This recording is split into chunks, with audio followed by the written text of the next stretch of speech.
لو تصير شمسنا هذه سواد، لو تكون أرضنا كوم رماد، لو أخاف شعبنا تحت الزناد، لو يظنوا أننا جمع وباد، قسمان قسمان قسما يلقوننا في كل واد، حينها ستعتلي رايات تلك رايات الجهاد.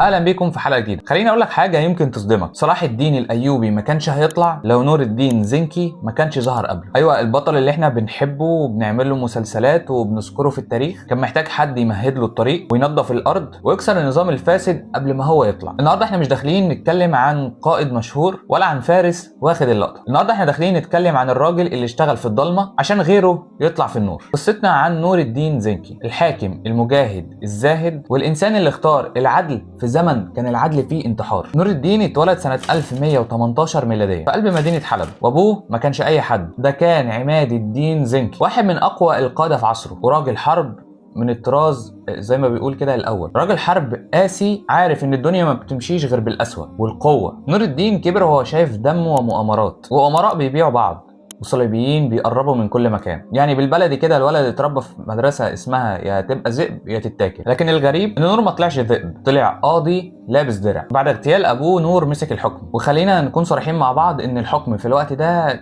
كان لعنه مش نعمه. ان الدوله كانت عباره عن بلاد مقسومه وامراء خاينين، والصليبيين قاعدين في قلب المنطقه زي الخنجر. اي حاكم طبيعي كان هيعمل ايه؟ يشد الضرايب، يبني قصر، يجيب حراس يحطهم حواليه، يبقى خايف وهو ماشي، واللي هو قاعد عامل كده اهو اللي هو خايف. لكن نور الدين عمل عكس كده خالص، لبس بسيط، اكل بسيط، عاش عيشه زي عامه الناس، وكان دايما بيقول ازاي اضحك وامه محمد محاصره. الجمله دي عمرها ما كانت شعر، ده كانت نمط حياه. نور الدين كان شايف ان النصر مش بيبدا بمعركه لكن بيبدا بالعدل، لان العدل اساس الملك. عمل حاجه مرعبه لاي فاسد، وهو ان فتح باب للشكوى. ايوه، اي مواطن يقدر يشتكي الامير، الموظف، وحتى القائد. والاخطر ان نور الدين كان بيحكم، لو الرجاله بتاعته هي اللي غلطانه كان بيحكم عليهم باقصى العقوبه. كان شايف ان جيش ظالم لا ينتصر، وده مفهوم قليل قوي اللي فهمه. نور الدين ما كانش بيصرخ باللي هو يلا الجهاد وبس خلاص كده وبيرجع يستخبى، كان بيجهز جيش واقتصاد وعقيده. وكان فاهم ان الصليبيين مش هيتكسروا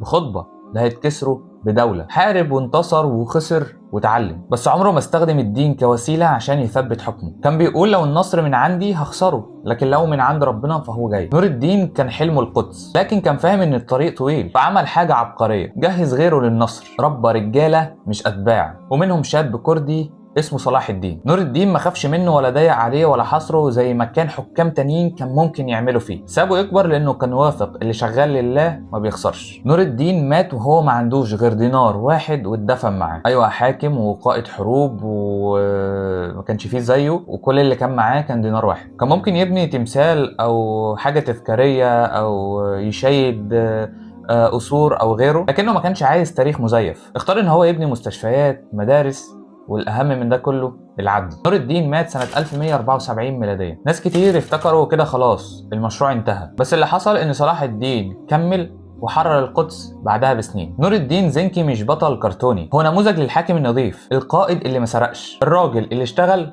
وما خدش تسقيف في زمن كل واحد كان عايز ياخد اللقطة. وبس كده نكون نهاية حلقة النهاردة. اشوفك الحلقة الجاية، سلام.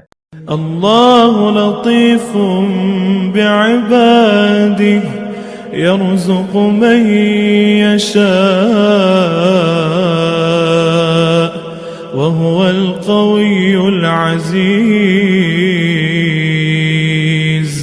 من كان يريد حرث الآخرة نزد له في حرثه ومن